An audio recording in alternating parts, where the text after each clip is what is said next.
Lestat el vampiro, una novela de Anne Rice, capítulo 22.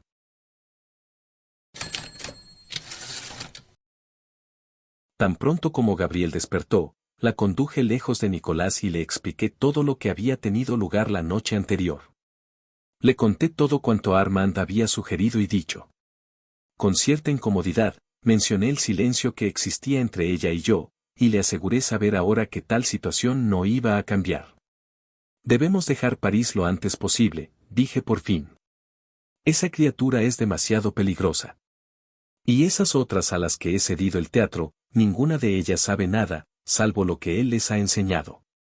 Propongo que les dejemos París y tomemos la senda del mal, por usar las palabras de la vieja reina. Había esperado de ella una reacción de furia contra mí y de malevolencia hacia Armand, pero permaneció serena durante toda mi exposición. Quedan demasiadas preguntas por responder, Lestat, dijo al fin. Quiero saber cómo nació su asamblea. Y quiero conocer todo lo que Armand sabe de nosotros. Madre, estoy tentado de volver la espalda a todo eso. No me importa cómo se inició y dudo que él mismo lo sepa. Te entiendo, Lestat, respondió ella con calma. Créeme, te entiendo. Cuando todo quede aclarado, estas criaturas me importarán menos que los árboles de este bosque o que las estrellas que lucen ahí arriba. Preferiría estudiar las corrientes del viento o los dibujos de las hojas al caer, exacto. Pero no debemos precipitarnos. Ahora, lo importante es que los tres permanezcamos juntos. Debemos ir juntos a la ciudad y prepararnos con tranquilidad para marcharnos juntos más adelante. Y juntos también debemos trazar el plan para despertar a Nicolás con el violín. Quise preguntarle por Nicolás, saber qué había tras su silencio, que podía ella adivinar en su mente. Sin embargo, las palabras se me secaron en la garganta y recordé, como lo había hecho en todo instante, el comentario que Gabriel había hecho en aquellos primeros instantes, el desastre, hijo mío. Me pasó el brazo por la cintura y me condujo de nuevo hacia la torre. No tengo que leer tus pensamientos, dijo, para saber lo que dice tu corazón. Llevémosle a París y busquemos el Stradivarius. Se puso de puntillas para darme un beso y añadió, ya estábamos juntos en la senda del mal antes de que sucediera todo esto, y pronto volveremos a tomarla. Conducir a Nicolás a París resultó tan fácil como llevarle a cualquier otra parte. Como un fantasma, montó a caballo y cabalgó a nuestro lado, únicamente su oscura melena y su capa, batidas por el viento, parecían tener vida. Cuando cobramos nuestras víctimas en la Ile de la Cité, advertí que no verle cazar y matar me resultaba insoportable. Y no me daba ninguna esperanza verle hacer aquellas cosas sencillas con la torpeza y lentitud de un sonámbulo. Tal cosa solo demostraba que podía continuar en aquel estado para siempre, como nuestro silencioso cómplice, poco más que un cadáver resucitado. Sin embargo, mientras recorríamos juntos las callejas, se adueñó de mí una sensación inesperada. Ahora éramos tres, no dos. Éramos un grupo, una asamblea. ¿Y si conseguía reanimarle? No obstante, lo primero era la visita a Roget. Tenía que presentarme solo ante el abogado, de modo que les dejé esperando a unas cuantas puertas de la casa y, mientras golpeaba el picaporte, tomé fuerzas para acometer la actuación más horrorosa de mi carrera teatral. Pues bien, muy pronto iba a aprender una importante lección acerca de los humanos y de su disposición a convencerse de que el mundo es un lugar seguro. Roget se mostró encantado de verme. Estaba tan aliviado de encontrarme, vivo y en buen estado de salud, y de comprobar que seguía requiriendo sus servicios, que, con grandes aspavientos de cabeza, aceptó mis disparatadas explicaciones sin apenas darme tiempo a empezarlas. Y esta lección sobre la tranquilidad de los mortales no iba a olvidarla nunca. Aunque un espíritu esté haciendo pedazos una casa, aunque haga volar los platos y las ollas, derrame agua sobre los cojines o haga que los relojes suenen a todas horas, los mortales aceptarán prácticamente cualquier explicación natural que se les ofrezca, por absurda que sea, antes que la obvia explicación sobrenatural del suceso. También quedó claro casi desde el primer momento que el abogado creía que Gabriel y yo habíamos abandonado la alcoba de la casa por la puerta de servicio, una posibilidad en la que yo no había caído hasta entonces. Así, pues, respecto a los candelabros retorcidos, lo único que hice fue murmurar unas frases sobre si me había vuelto loco de dolor al ver a mi madre en el lecho de muerte. Roget lo comprendió enseguida. En cuanto a la razón de que me la llevara. En fin, Gabriel había insistido en que la alejara de todos y la llevara a un convento, donde ahora se encontraba. Ah, señor abogado, su mejoría es un milagro. Exclamé. Si pudiera verla. Pero no importa. Nos vamos de inmediato a Italia con Nicolás del Enfant y necesitamos dinero en efectivo, letras de crédito, lo que sea. Y un carruaje, uno grande para viajes largos, y un buen tiro de 6 caballos. Ocúpese de esto, que esté todo preparado para primera hora de la noche del viernes. Y escríbale a mi padre diciéndole que nos llevamos a mi madre a Italia. Supongo que mi padre se encuentra bien, ¿verdad? Sí. Por supuesto, únicamente le he hecho llegar las noticias más tranquilizadoras, muy prudente por su parte. Sabía que podía confiar en usted. ¿Qué haría yo sin su colaboración? ¿Y qué me dice ahora de estos rubíes? ¿Podría convertirlos en dinero inmediatamente?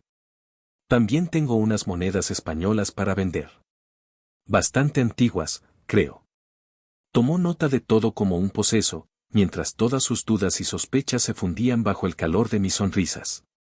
Estaba tan contento de tener algo que hacer. Conserve vacío mi local del Boulevard du Temple, le ordené. Y, naturalmente, quiero que se encargue de todo. El local del Boulevard du Temple, el escondrijo de un grupo de vampiros harapientos y desesperados, a menos que Armand los hubiera descubierto y los hubiera quemado como viejos trajes de atrezo. Muy pronto encontraría la respuesta a aquel interrogante. Bajé los peldaños hasta la calle silbando para mí de la manera más humana, satisfecho de haber cumplido con aquella desagradable obligación. Entonces advertí que Nicolás y Gabriel no aparecían por ninguna parte. Me detuve y observé con atención la calle. Vi a Gabriel en el preciso instante de escuchar su voz, una figura joven y varonil surgiendo impetuosa de una callejuela, como si se acabara de materializar allí mismo. Lestat, se ha ido, ha desaparecido. Exclamó. No supe qué responder. Dije alguna estupidez, algo así como, ¿qué quieres decir, desaparecido? Pero mis pensamientos casi ahogaban las palabras antes de que surgieran de mi cabeza. Si hasta aquel instante había dudado de mi amor por él, me había estado mintiendo a mí mismo. Le he dado la espalda y todo ha sido así de rápido, te lo aseguro, explicó ella, entre apenada y furiosa. ¿Has oído a alguien más? No. No he oído a nadie. Sencillamente, todo ha sido demasiado rápido. Sí, siempre que se haya movido por sí mismo, que no se lo haya llevado. ¿Quién, Armand? Habría notado su miedo si él hubiera intervenido. Insistió. Pero, ¿está segura de que Nicolás tenga miedo, de que sienta algo?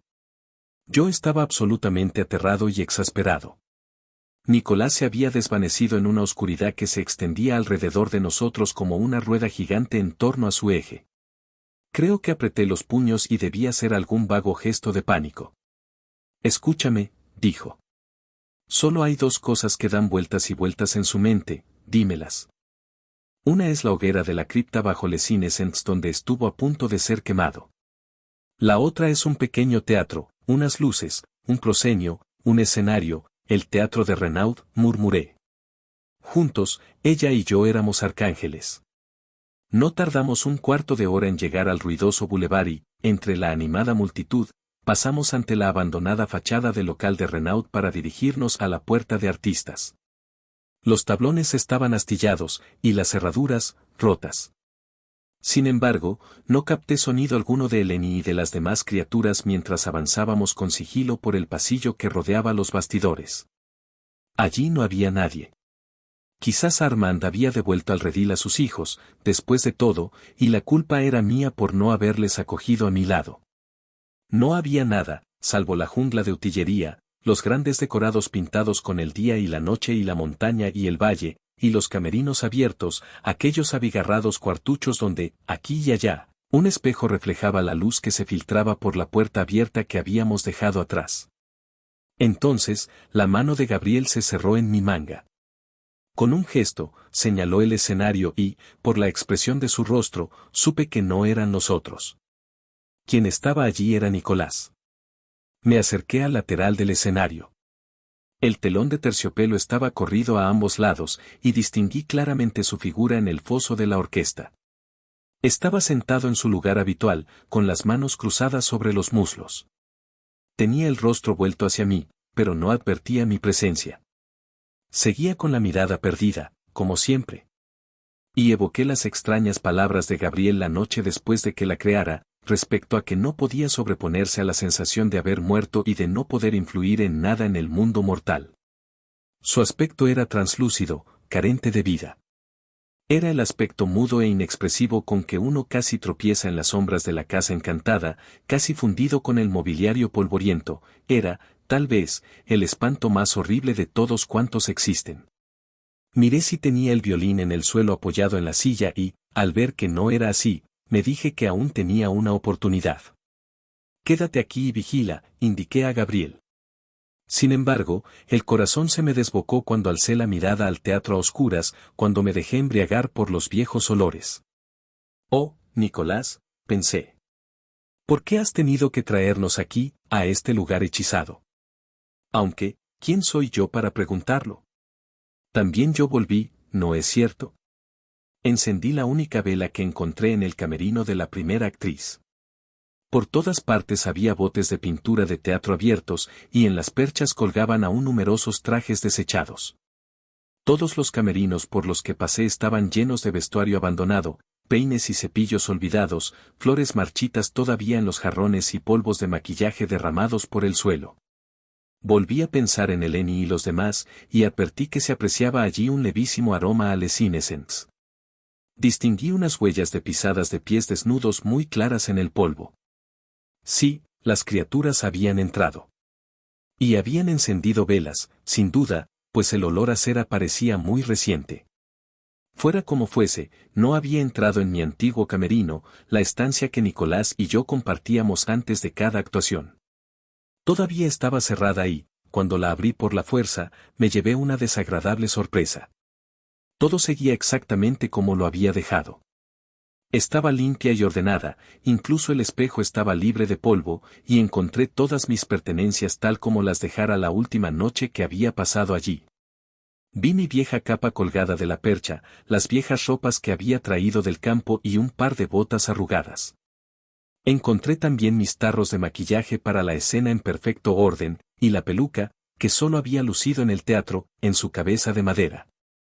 Las cartas de Gabriel formaban un pequeño montón, los ejemplares de periódicos ingleses y franceses en los que se mencionaba la obra y una botella de vino aún medio llena, con el tapón seco, completaban el inventario.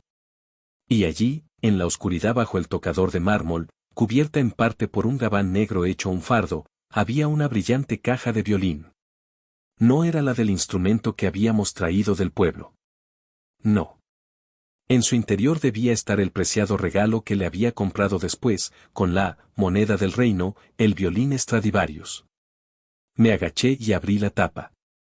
Efectivamente, contenía el bello instrumento, delicado y dotado de un oscuro brillo, abandonado allí entre todas aquellas cosas sin valor. Me pregunté si Eleni y los demás se lo habrían quedado en el caso de haber entrado en el camerino. ¿Habrían sabido reconocer su posible utilidad y su valor? Dejé la vela por un instante, saqué con cuidado el violín y tensé las cerdas de crin del arco como le había visto hacer 1000 veces a Nicolás. Luego llevé el instrumento y la vela otra vez al escenario, me agaché y empecé a encender la larga serie de velas que formaba la batería de luces del proscenio. Gabriel me contempló, impasible. Luego acudió a ayudarme.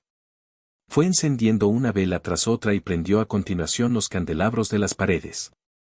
Pareció que Nicolás se agitaba, pero tal vez fue solo la creciente iluminación de su perfil, la suave luz que emanaba del escenario y se extendía por la sala vacía. Los profundos pliegues del terciopelo cobraron vida por doquier y los ornados espejuelos incrustados en el frontis del anfiteatro y de los palcos se convirtieron en otras tantas luces. Qué bello era aquel rincón, nuestro rincón. Había sido la puerta al mundo, cuando éramos mortales. Y, finalmente, habría resultado la puerta del infierno.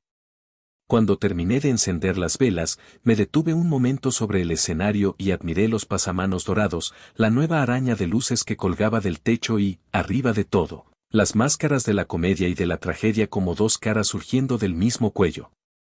El local parecía mucho más pequeño cuando estaba vacío. En cambio, ningún teatro de París parecía más grande cuando estaba lleno.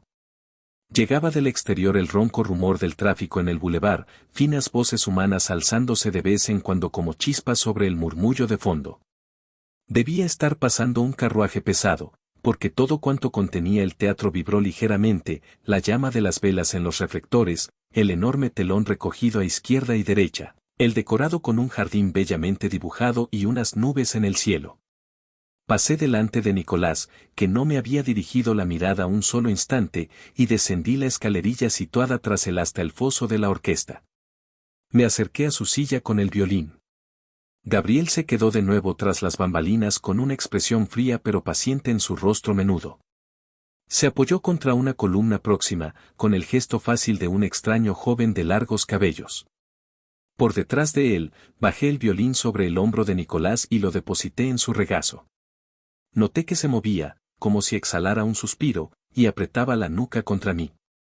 Luego, lentamente, alzó la mano izquierda para sujetar el puente del violín, al tiempo que, con la diestra, tomaba el arco.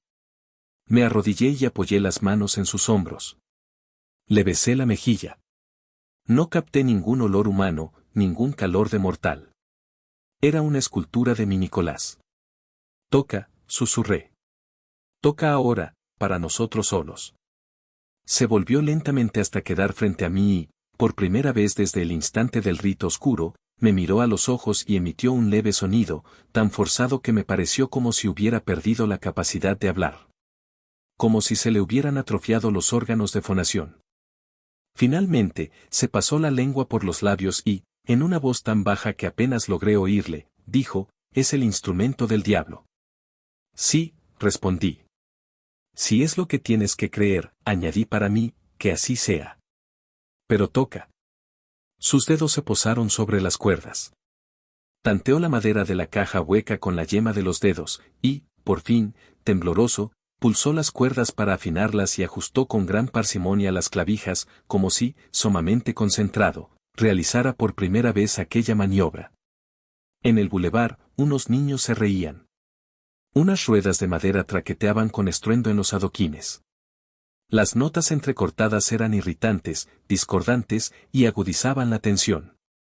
Nicolás apretó el instrumento contra su oído por un instante y me dio la impresión de que volvía a quedarse inmóvil durante una eternidad, hasta que se puso en pie con lentitud. Dejé el foso de la orquesta y salí a la platea, donde me quedé de pie contemplando su negra silueta recortada contra el fulgor del escenario. Se volvió hacia el patio de butacas vacío como tantas veces había hecho en el intermedio de la representación, y se colocó el violín bajo el mentón. Y, con un movimiento veloz como el rayo ante mis ojos, bajó el arco sobre las cuerdas. Los primeros arpegios, graves y potentes, latieron en el silencio y se alargaron y profundizaron, arañando el fondo mismo del sonido. Luego, las notas se alzaron, ricas y oscuras y penetrantes, como si fueran extraídas del violín por obra de magia, hasta que un desbordado torrente de melodías inundó de pronto la sala. La música pareció traspasar mi cuerpo, atravesar mis mismísimos huesos. No podía ver el movimiento de sus dedos ni el ir y venir del arco, lo único que distinguía era la agitación de su cuerpo, su postura torturada mientras dejaba que la música le retorciera, le doblara hacia adelante y le arrojara hacia atrás. Las notas se hicieron más agudas, más chillonas, más rápidas, pero seguían conservando el tono a la perfección. Era una ejecución sin esfuerzo, con un virtuosismo más allá de cualquier sueño mortal. Y el violín hablaba, no se limitaba a cantar, sino que era insistente en su tonada. El violín contaba una historia. La música era un lamento, un futuro de terror enroscándose en hipnóticos ritmos de danza, sacudiendo a Nicolás de un lado a otro con más fuerza todavía. Su cabello era una greña reluciente ante las luces del proscenio. Su piel estaba perlada de sudor ensangrentado. Llegó hasta mí el olor de la sangre. Pero yo también estaba doblándome, y retrocedía, agachado tras los asientos como si quisiera ocultarme de la música, igual que una multitud de aterrorizados mortales se había puesto a cubierto de mí en aquel mismo local. Y supe, de alguna manera plena y simultánea, que el violín estaba contando todo cuanto le había sucedido a Nicolás. La música era el estallido de la oscuridad, era la oscuridad fundida, y su belleza era como el fulgor de las ascuas, daba la luz suficiente para mostrar cuánta oscuridad había en realidad. También Gabriel pugnaba por mantener quieto en cuerpo bajo aquel torbellino. Tenía el rostro contraído y las manos en la cabeza, la melena leonina se le había soltado en torno a la cara y advertí que había cerrado los ojos. Sin embargo, otro sonido se abrió paso entre la pura inundación de la música. Las criaturas estaban allí. El cuarteto había acudido al teatro y avanzaban hacia nosotros entre bastidores. La música alcanzó cimas imposibles, el sonido tomaba fuerzas y siguió ascendiendo. La mezcla de sentimientos y de pura lógica traspasó los límites de lo tolerable y, sin embargo, continuó y continuó. Y el cuarteto apareció lentamente detrás del telón, primero, la majestuosa figura de Eleni, seguida de Laurent, el muchacho, y de Félix y Eugenie. Se habían convertido en acróbatas, en artistas callejeros, y llevaban la ropa de los de su oficio, los hombres con medias blancas bajo los calzones de arlequín con colgantes, y las mujeres con grandes bombachos, vestidos de volantes y zapatillas de baile en los pies. El carmín brillaba en sus inmaculadas caras blancas y el col trazaba el contorno de sus deslumbrantes ojos de vampiro. Se acercaron a Nicolás como atraídos por un imán, y su belleza destacó aún más al quedar a la luz de las velas del escenario, sus cabellos brillaban, sus movimientos eran ágiles y felinos, sus expresiones eran arrebatadas. Nicolás se volvió lentamente hacia ellos mientras seguía agitándose, y la música se convirtió en una súplica frenética, bamboleándose y ascendiendo y lanzando rugidos en su carrera melódica.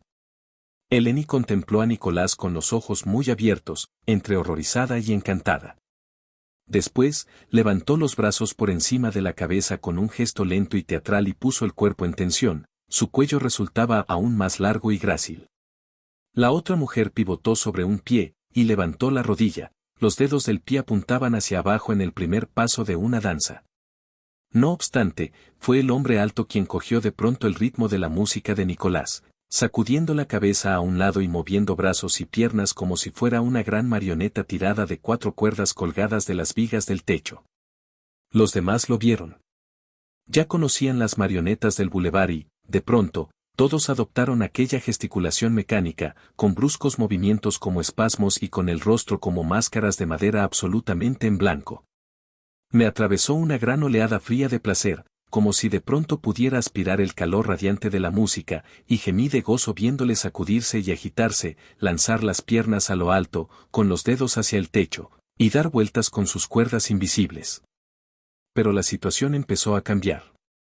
Ahora, Nicolás tocaba para ellos, al tiempo que las criaturas bailaban para él. Avanzó hacia el escenario, dio un salto por encima de la humeante batería de luces del proscenio y fue a caer en medio de los 4. La luz se reflejó en el instrumento y ocultó por un instante su rostro resplandeciente. Un nuevo elemento burlón impregnó la interminable melopea, una melodía sincopada que hacía tambalear la tonada y le daba una carga aún más amarga y, al propio tiempo, aún más dulce. Las marionetas de articulaciones rígidas lo rodearon, arrastrando los pies y meneando la cabeza sobre las tablas.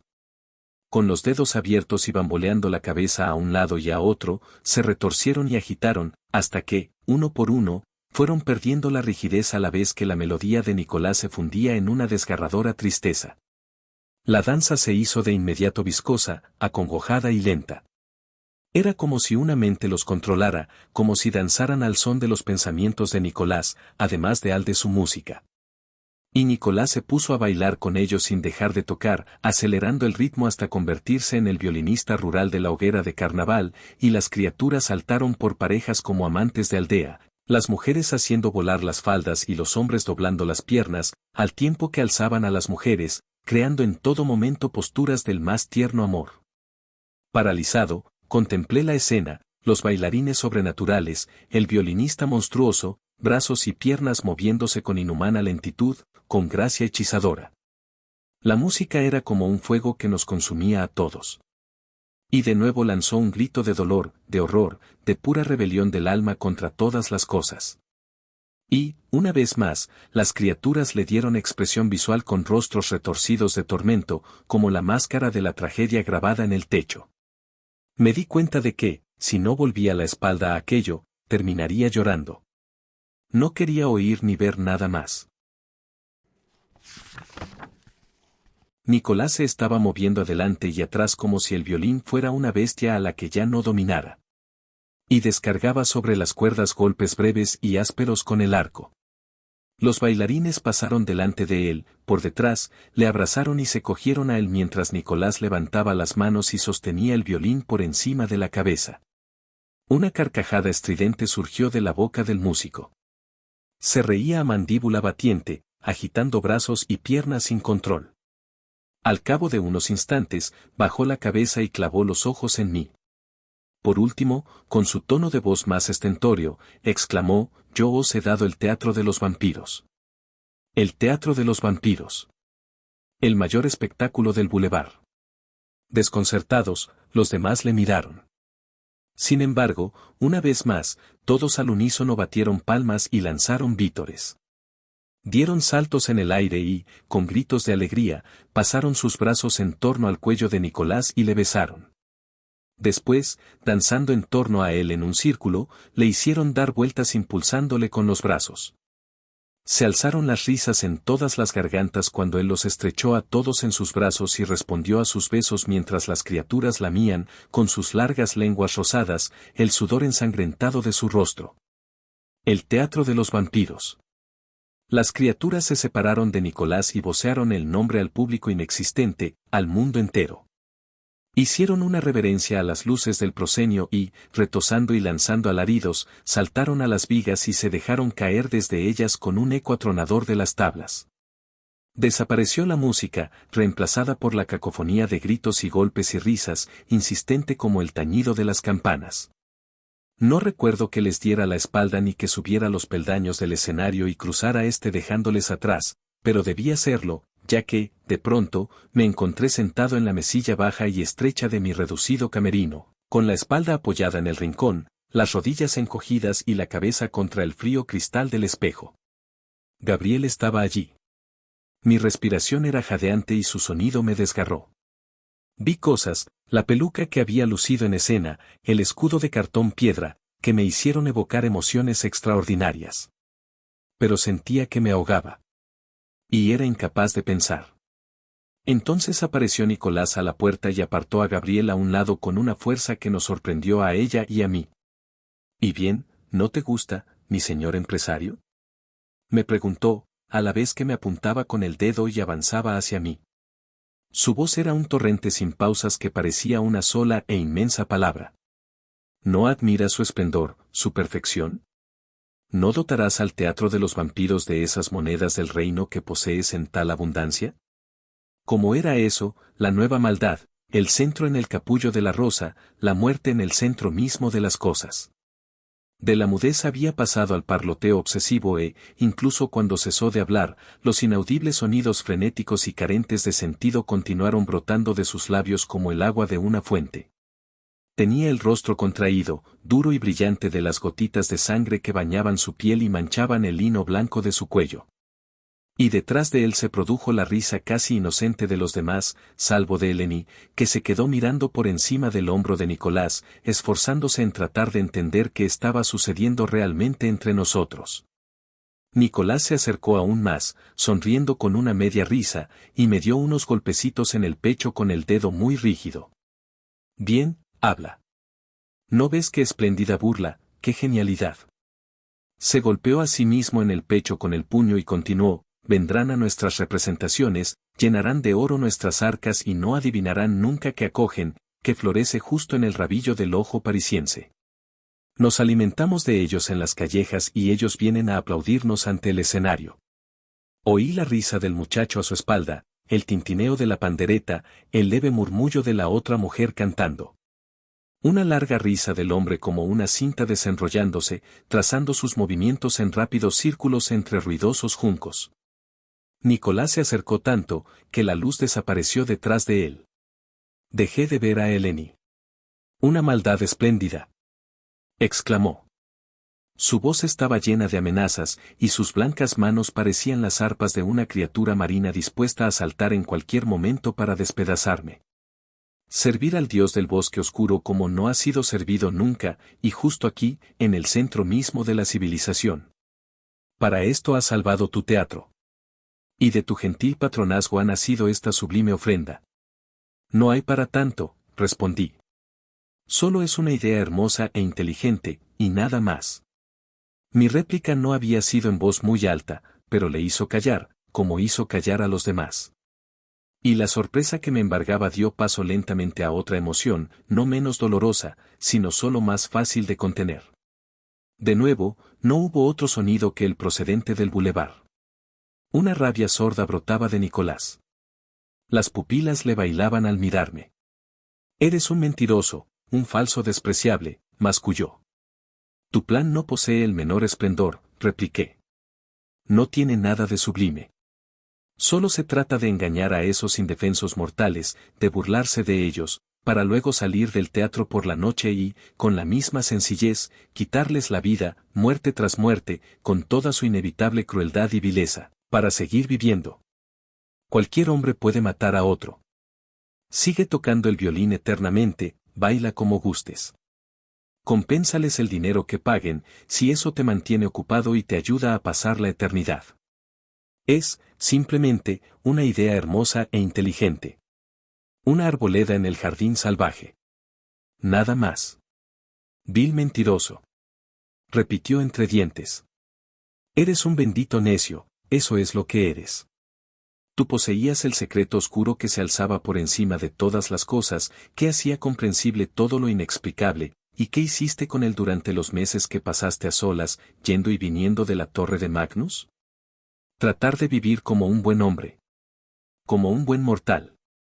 Acercó su rostro al mío lo suficiente para besarme, la sangre de su saliva me salpicaba la cara. Mecenas de las artes. Exclamó en tono burlón. Tú que ofreces regalos a tu familia, que nos ofreces regalos a nosotros. Retrocedió unos pasos mientras me dirigía una mirada de desprecio. Luego, continuó hablando, pues bien, nos haremos cargo de este teatro que pintaste de dorado y que llenaste de cortinajes de terciopelo, con él, serviremos al diablo, mejor y más espléndidamente que lo hizo nunca la vieja asamblea. Se dio la vuelta y miró a Eleni. Después, observó de nuevo a los demás. Haremos burla de todo lo sagrado. Conduciremos al público a una vulgaridad y a una irreverencia cada vez mayores. Le asombraremos. Le seduciremos. Pero, por encima de todo, nos apropiaremos de su oro igual que de su sangre, y nos haremos fuertes en medio de ellos. Sí, le apoyó el muchacho, detrás de él. Nos haremos invencibles. En su rostro había un aire desquiciado, y en sus ojos, vueltos hacia Nicolás, brillaba el fanatismo. Tendremos nombres y lugares en su propio mundo. Y tendremos poder sobre ellos, añadió la otra mujer, y una atalaya desde la cual estudiarles y conocerles y perfeccionar nuestros métodos para destruirlos cuando queramos. Quiero este teatro, me dijo Nicolás. Quiero que me lo des. Quiero la escritura y dinero para reabrirlo. Mis ayudantes, estos que aquí ves, están dispuestos a seguirme. Si lo deseas, quédatelo, respondí. Es tuyo, si con eso quedo liberado de tu malevolencia y de tu quebrantada razón. Me incorporé de la mesilla y avancé hacia él, y creo que, por un instante, Nicolás trató de cerrarme el paso. Sucedió entonces algo inexplicable, cuando vi que no se movía, la cólera surgió de mi interior y le golpeó como si fuera un puño invisible. Le vi retroceder tambaleándose, como si el puño le hubiera dado de lleno, hasta ir a dar con súbita fuerza contra el tabique. Habría podido abandonar el lugar al instante, y sabía que Gabriel solo estaba esperando a que lo hiciera para seguirme, pero no me marché. Me detuve y volví la vista hacia Nicolás, que seguía aún aplastado contra la pared como si no pudiera moverse.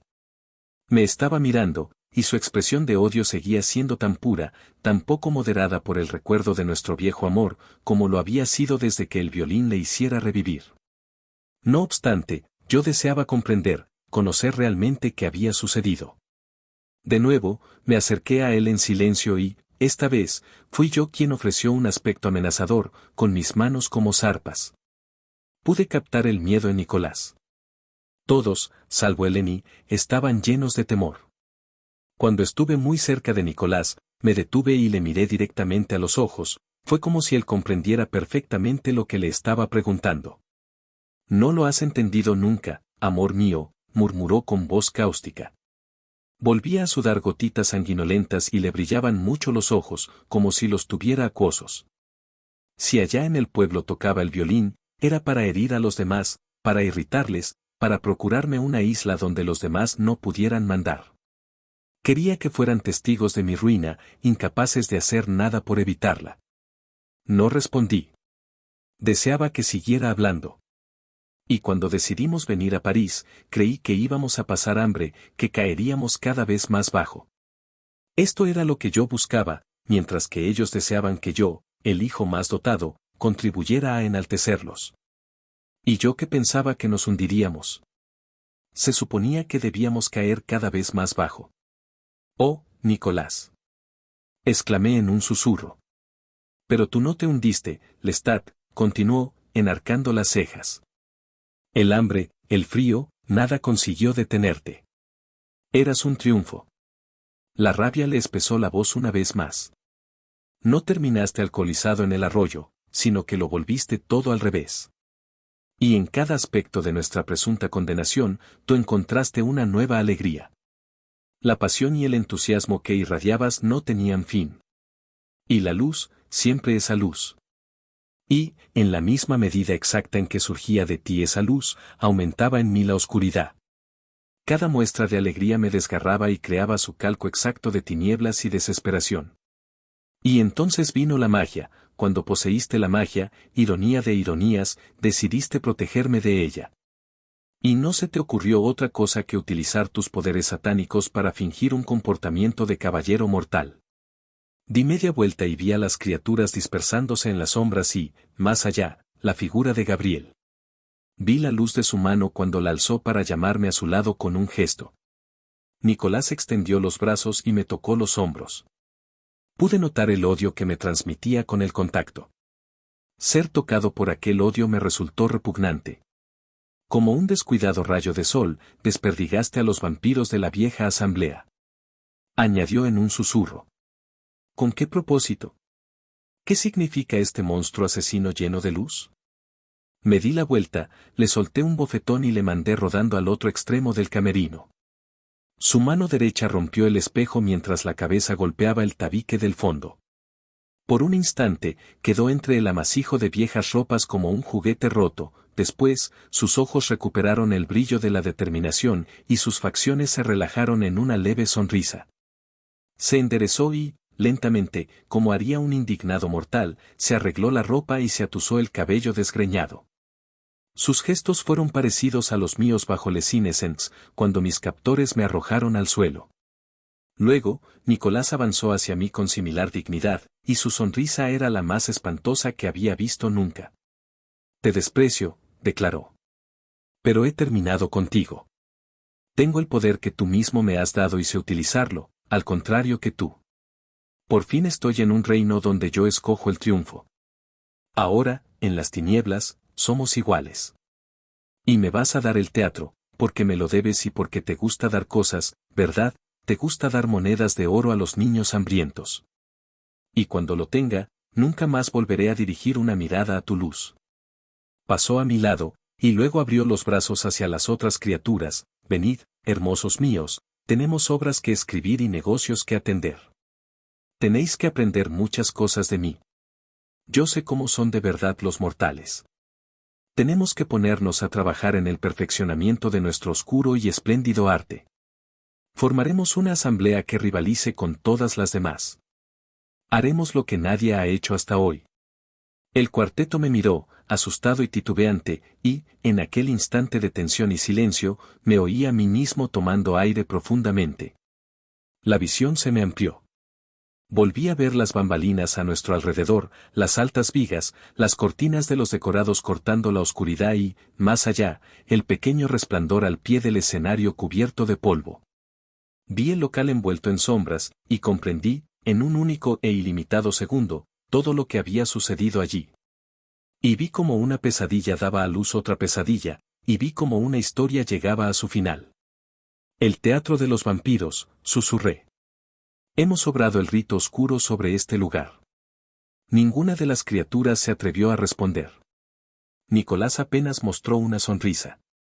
Y, al tiempo que daba media vuelta para abandonar el teatro, alcé las manos en un gesto de invitación al cuarteto para que se acercaran a él. Fue mi despedida. No estábamos lejos de las luces del bulevar cuando me detuve en seco.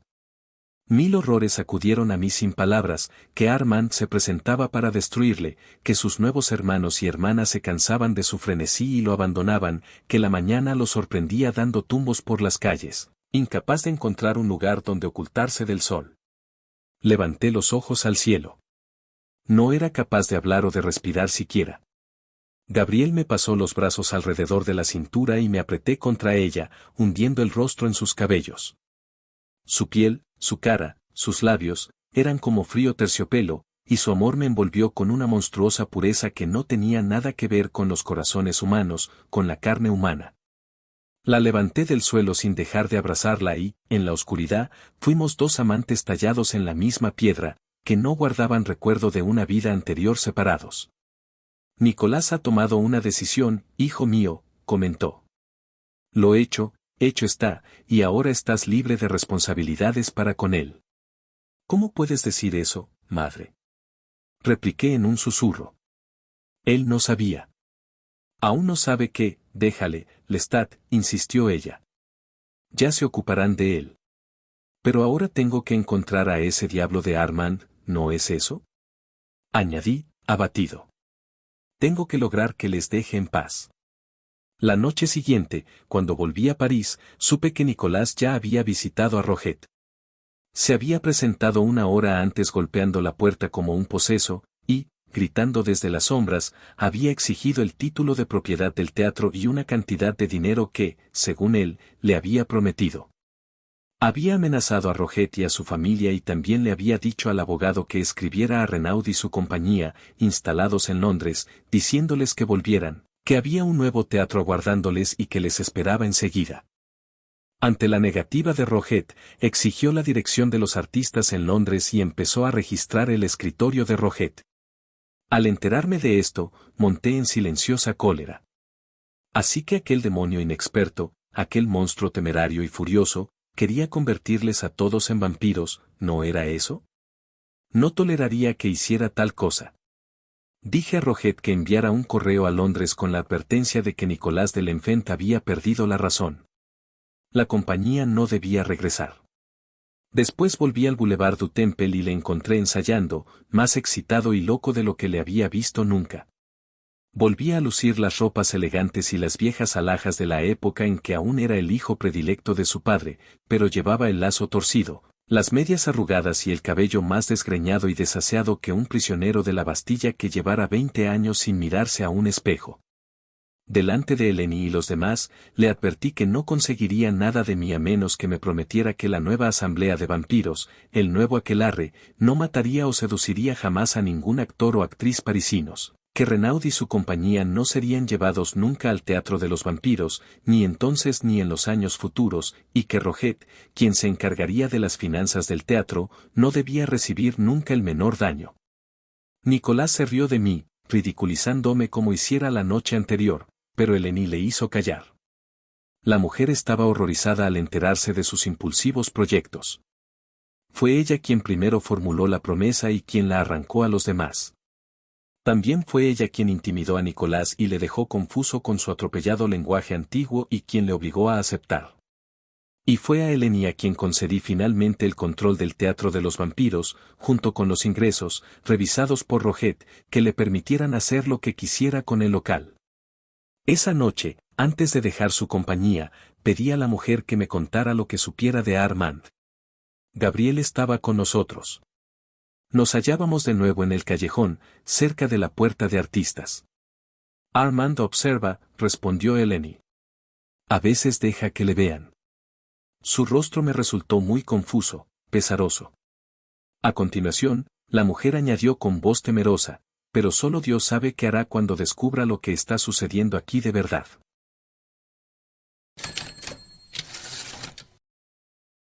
Gracias por dedicar tiempo a escuchar este audiolibro. Si deseas que continúe con esta fascinante historia, házmelo saber en los comentarios. No olvides suscribirte para no perderte futuros contenidos y si tienes alguna preferencia para la narración de otro libro déjame también saber en los comentarios.